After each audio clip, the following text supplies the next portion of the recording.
Let's talk about the defense.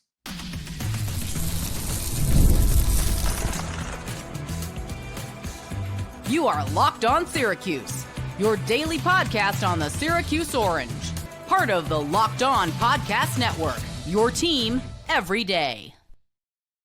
Hello, everyone, and welcome into Locked On Syracuse. I'm Jackson Holzer, and thank you for making us your first listen of every single day here on the Locked On Podcast Network, your team every day. And of course, we are free and available wherever you get your podcasts. And on today's show, we are going to talk about the Syracuse football players that were invited to the 2025 NFL Scouting Combine. We're also going to talk about the Syracuse football defense, the position groups where there's going to be a lot of competition, and also the position groups where Syracuse may look to add to in the spring transfer portal window.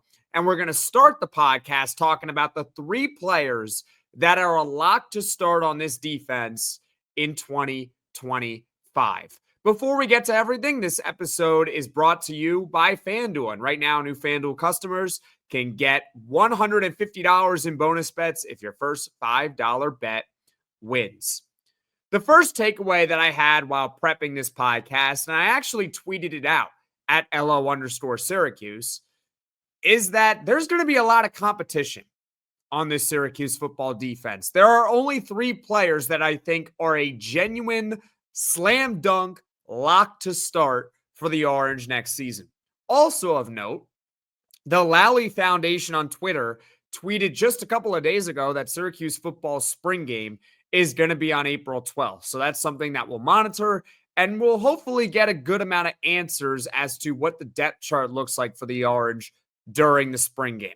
Let's talk now about the players that are a lock to start for this defense next season. And number one, Murad Watson. And by the way, no particular order here. I just listed them out 1, 2, 3. But number one that we're going to talk about is Murad Watson, 6'3", 313-pound interior defensive lineman. He is entering his true sophomore season. Watson is going to be a starting defensive tackle for the Orange next season. Book it. No question, no doubt in my mind. He was a 24/7 Sports true freshman All-American in 2024. Played all 13 games. He started 10 of them. He had 31 tackles, 2 tackles for loss, and 1 sack. And here's a fun fact for you all, ladies and gentlemen, about Murad Watson. He played 447 snaps, which were the most among all true freshman defensive tackles in the country last year. 447 snaps as a true freshman.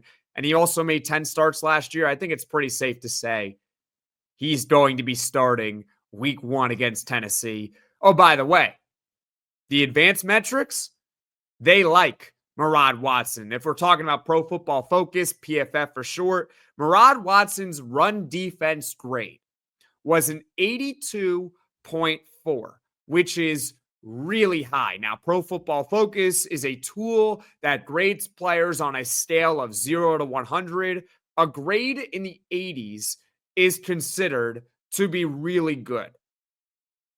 Now, if you're in the 90s, that's considered elite. Murad Watson had an 82.4 run defense. So he is a lock to start next season. Next up, let's talk about Duce Chestnut. He's 6 foot, 195 pounds. He's entering his final season of eligibility.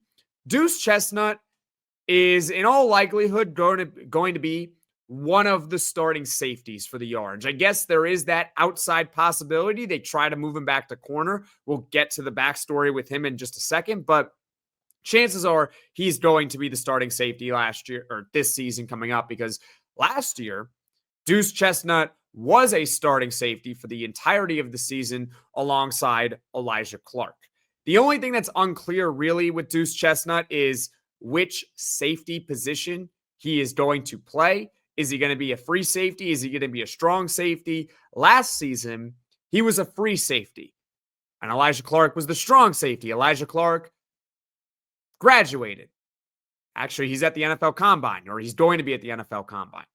So we don't know which safety position Duce Chestnut will have, but he will certainly be a starter next season. He had a career high 62 tackles last year. He had an interception, and also a forced fumble for the Orange. For those that don't know his story, by the way, Duce Chestnut, he started his career with Syracuse in 2021, and he was really good in 2021 and in 2022 as a cornerback. So that's why I say there is that small outside possibility they try to make him a corner again, but after last year, I doubt it. In 2023, he transfers to LSU, and things did not work out with him at LSU. That's why he ultimately decided to come back to Syracuse in 2024, and he played safety. I imagine that's where he'll once again be this upcoming season. Finally, the final lock to start for the Orange in 2025 is Devin Grant. Devin Grant is 6'4", 200 pounds, entering his final year of eligibility. Here's what we know about Devin Grant. He's going to have a starting job for the Orange next season. Here's what we don't know. Where is he going to play? Here's the backstory on Devin Grant. So Devin Grant, he transferred to Syracuse last offseason from Buffalo, where he was a first-team All-MAC safety. He was a safety at Buffalo. But Syracuse football had the idea at the start of last season to play him as an outside corner. So he started the year as an outside corner, but by week 4 against Holy Cross, they moved Devin Grant to the star position, otherwise known as the nickel defensive back, where he played the rest of the season. And now that brings us to 2025. Will Syracuse try to play Grant once again as an outside corner? Try that experiment all over again? When we had on Mike McAllister a few weeks ago from 24/7 Sports, he mentioned that Devin Grant is a possibility to be an outside corner for the Orange in 2025. Could they move Devin Grant to safety? That's certainly a possibility, especially because Alijah Clark graduated. You got Duce Chestnut there. You could sit there. You could move Devin Grant to play with Duce Chestnut as the two safeties. Or are they going to keep him in the star position? That is also a possibility. And I ultimately think the answer is going to come in the spring portal window, because I do believe that the Orange will look to add at least one more defensive back in the portal. And so whoever that player is and whatever position that player is could determine where Devin Grant plays and vice versa. Maybe the staff already has a plan of where they want to play Devin Grant, and that's influencing what defensive back they want to get in the spring transfer portal window. But what we do know is this about Devin Grant. He's going to start for the Orange in 2025. Once again, these are 3 players that, in my opinion, are an absolute lock to start. There are other players that you could probably think of, but I can make a legitimate case for pretty much anyone outside of those 3 that there's a possibility that they do not start at the beginning of the season in 2025. I have Murad Watson, Duce Chestnut, and Devin Grant. Leave your thoughts in the comment section below. Because coming up, we'll talk about the position groups where there's going to be a lot of competition, and perhaps the position groups where Syracuse may look to add on in the spring portal. So stick with me here on Locked On Syracuse. When the game tips off, the NBA action is just getting started, and there's no better place to get in on it than FanDuel, America's #1 sportsbook. With FanDuel, you can place live bets throughout the game, so even if you miss the opening tip-off or want to bet on a fourth quarter comeback, you can stay in the action. And if you're looking for a bigger payout, you can even combine your live bets into a same-game parlay. I love using FanDuel's live betting feature because it keeps every moment of the game exciting. Whether I'm backing my team for a late-game rally or picking a player to hit a clutch 3, I never feel like I missed my chance. Plus, the app is super easy to use, and when you win, you get paid instantly. Right now, new FanDuel customers can get $150 in bonus bets if your first $5 bet wins. Just visit FanDuel.com to join today. That's FanDuel.com for your shot at $150 in bonus bets. Make every moment more with FanDuel, the official partner of the NBA. Thank you for making Locked On Syracuse your first listen of every single day here on the Locked On Podcast Network. We're free and available wherever you get your podcasts. Let's talk about the position groups on Syracuse's defense where there's going to be a lot of competition and also where they may look to add in the spring portal window. This is a pretty similar podcast, by the way, to what we did earlier in the week, talking about the Orange's offense for 2025. Now, I want to start talking about a position group where I don't think Syracuse football is going to touch anymore, meaning I don't think they're going to look to add to this group in the spring portal window, and that's Syracuse's defensive line. Having said that, there is a lot of competition within Syracuse's defensive line. You got Murad Watson, who in my opinion is a lock to start, and outside of that, nobody is really safe along the front. It's important to note that under Elijah Robinson, the defensive coordinator for Syracuse football, they run a 4-2-5 defense, meaning 4 down defensive linemen.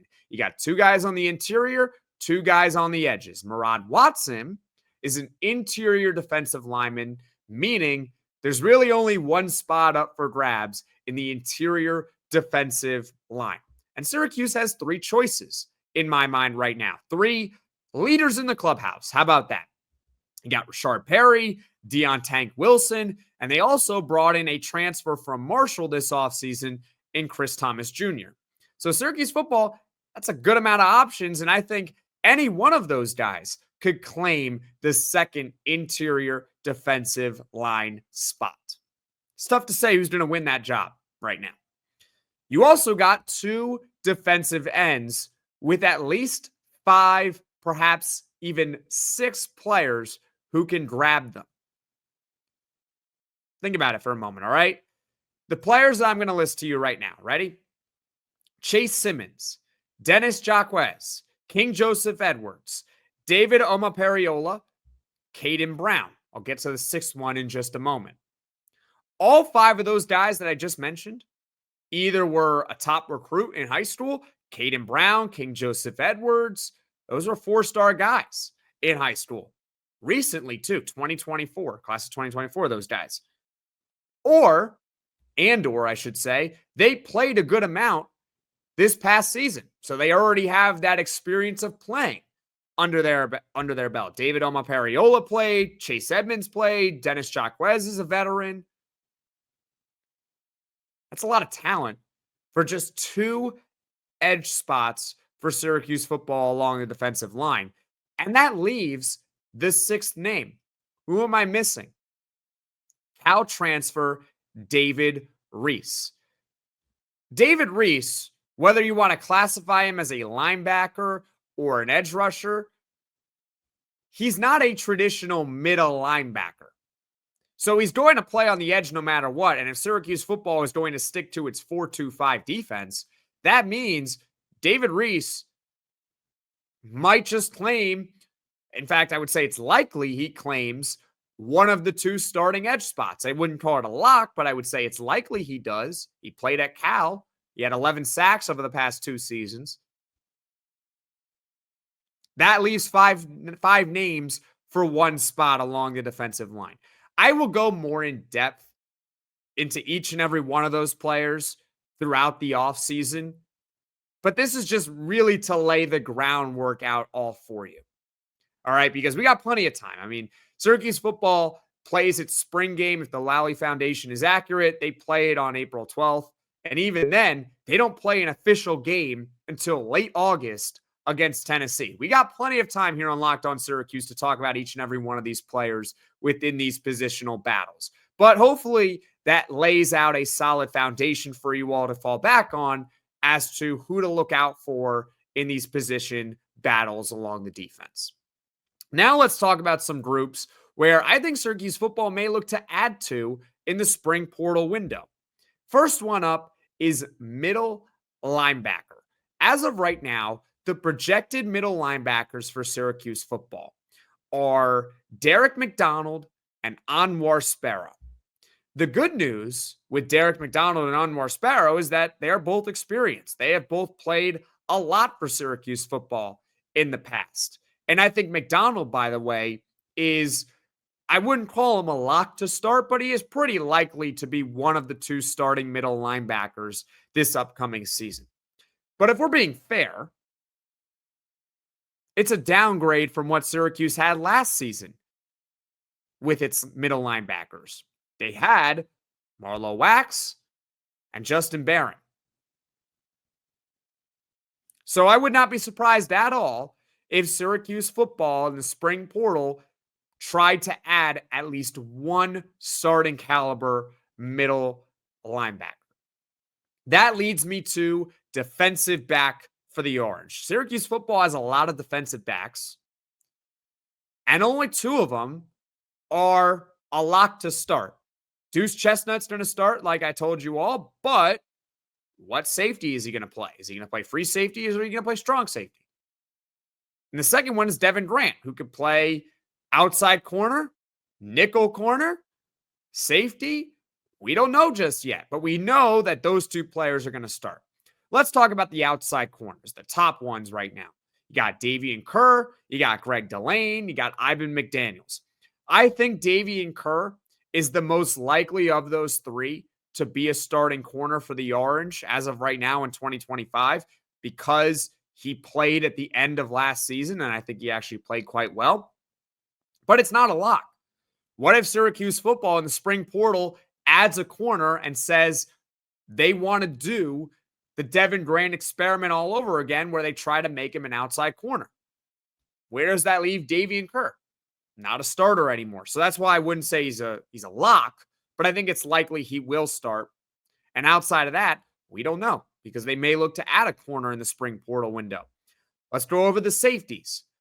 Excluding Duce Chestnut, you got Barry Buxton, Demetrius Samuel, who is one of the best Syracuse football recruits in quite a while, a consensus 4-star guy, and also Brahim Long. And top nickel, excluding Devin Grant, is Jaleel Martin. Going back to what I said earlier, we're going to have a lot more clarity on who's playing where, who's starting where, once we know the situation with Devin Grant.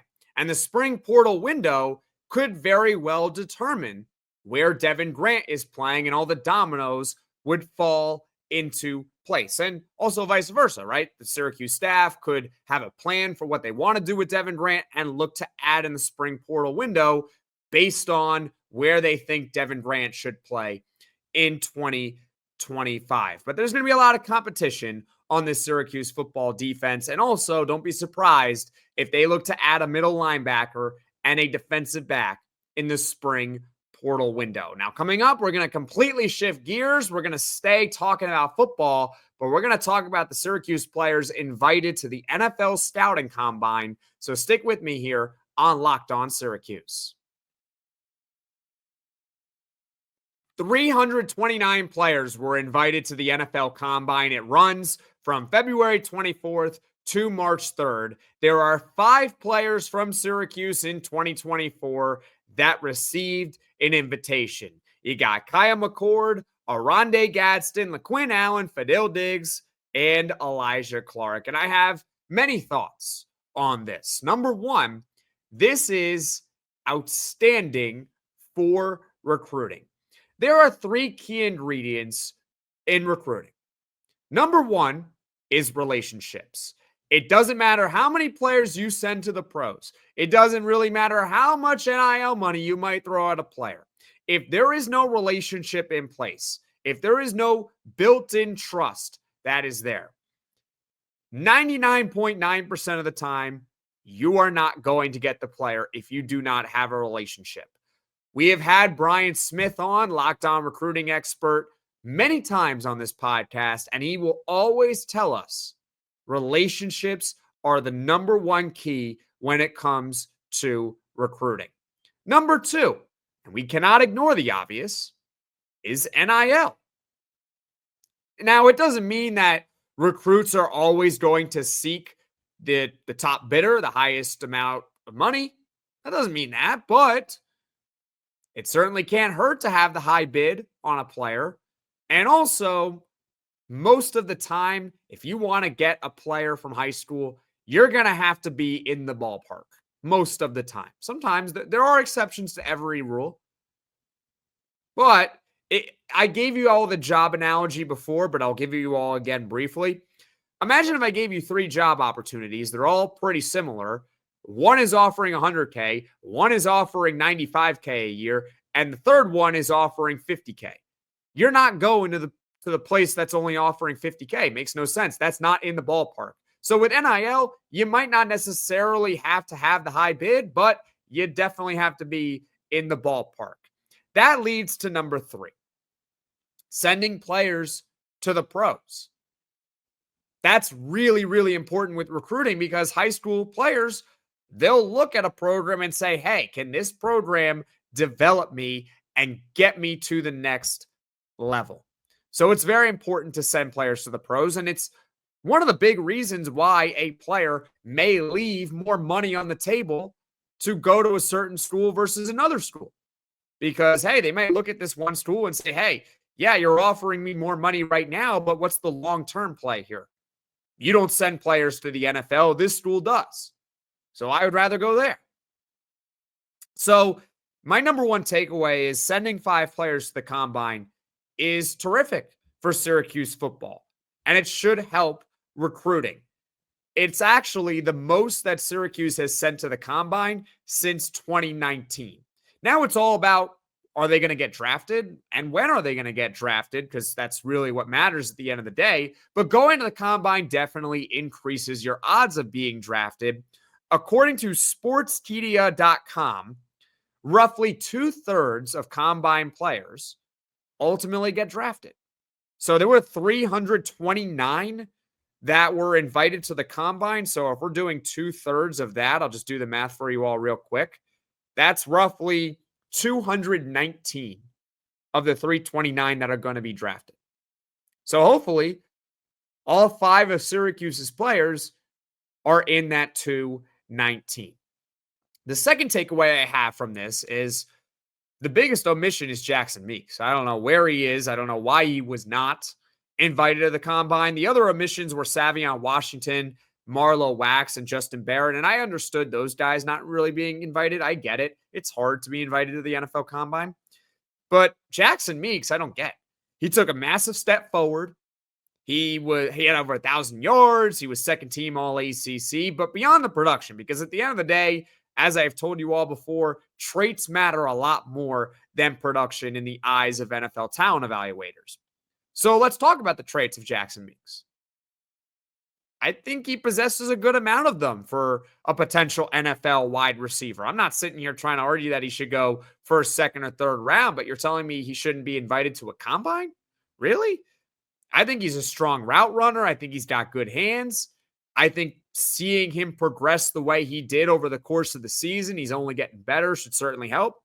I'm surprised that Jackson Meeks was not invited to the combine. But that's just me. Leave your thoughts in the comments section below. And the third takeaway, and I alluded to this in the first one with the recruiting, is now we wait. The NFL draft, it runs from April 24th to April 26th. April 24th is round 1. April 25th is rounds 2 and 3. April 26th is rounds 4 through 7. Who's going to have a good combine? Who is going to get drafted? When are they going to get drafted? Who is going to draft them? I'm sure many of you all who are watching or listening to this podcast have a favorite NFL team. Do you want to see your favorite NFL team pick one of these Syracuse players? There's actually, I'm a Jets fan, by the way. There's a lot of Jets fans talking about Kyle McCord as a potential mid-round quarterback. Just saying.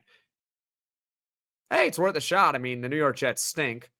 I actually really don't wish it on Kyle McCord to go to the Jets, but that's just me. But yeah, now we wait. And we have to hope that many Syracuse players ultimately get drafted because it can only help your program. So ultimately, congratulations to the 5 players that were invited to the combine. Once again, Kyle McCord, Oronde Gadsden, LeQuint Allen, Fadil Diggs, and Alijah Clark. Best of luck in the future. As far as what is coming up on the podcast in the future, tomorrow we got Poll Friday. Which young player do you think is going to take the biggest step forward in 2025? And those 3 players I gave you are Jamie Tremble, Emmanuel Ross, or King Joseph Edwards. All were 4-star recruits in 2024. And that's why I asked the question, who do you think is going to take that big jump in 2025? Then on Saturday, it's back to basketball talk. Syracuse basketball is hosting North Carolina at 6 p.m. Eastern, and there will be a full post-game reaction podcast. Thank you for making Locked On Syracuse your first listen today. And for your second listen, you can check out the Locked On ACC podcast. Alex Donald, Kenton Gibbs, they keep it real and bring you the truth about where your favorite ACC team stands within the conference. Find Locked On ACC on YouTube or wherever you get your podcasts. Folks, thank you all so much for watching. Thank you all so much for listening. If you like this podcast, be sure to hit that like button. And if you really enjoy the podcast, if you can just do me a kind favor, hit that subscribe button and just tell one or two of your Syracuse friends about Locked On Syracuse so this channel can grow and reach all Syracuse Orange fans. And I will see you all again soon.